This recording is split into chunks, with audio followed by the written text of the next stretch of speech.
দেখো আজকে দুপুরে গরম গরম ভাতটা এখনই করলাম। আর করেছি একটু ডাল, মুসুর ডাল।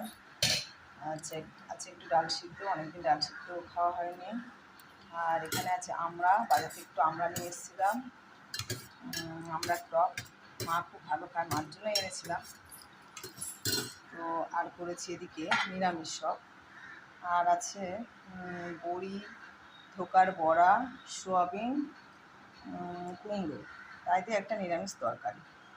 তো আমার এরকম তরকারি ভালো লাগে, তো তাই বললাম। এর মধ্যে কিছুই মশলা দিইনি, দেখতে পাচ্ছি দেখতে ভালো হয়নি, কিন্তু খেতে তো হবে।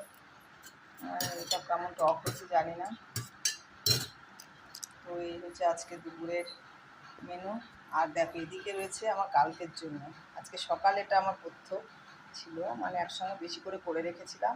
এটা কালকের, এটা কালকে খাবো। এটা হচ্ছে শিউলি পাতার রস। রেগুলার সকালবেলা এরকম কিছু না কিছু একটা খাই, তো ভালো লাগে না খেতে, তবুও খাই যাতে শরীরটা একটু ভালো থাকে। তো এখানে রাখছি, সবাই ভালো থেকো, শুভ দুপুর।